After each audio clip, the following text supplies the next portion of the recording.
এই কড়াইগুলো না খুবই ভালো, কম তেলে ফ্রাই করা যায়।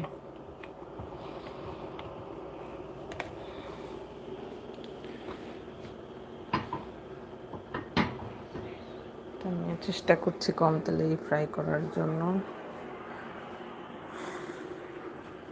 খুন্তি চলে এসেছে,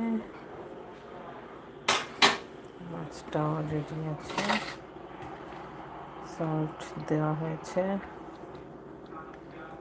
মাছটা না নরম হয়ে গেছিলো, যার কারণে কাটার সময় কাঁটাটা ভিতরের উঠে আসার চেষ্টা করছিল, মনে হচ্ছিল যে ওকে জোর করে বসে রেখেছি এরকম ব্যাপার।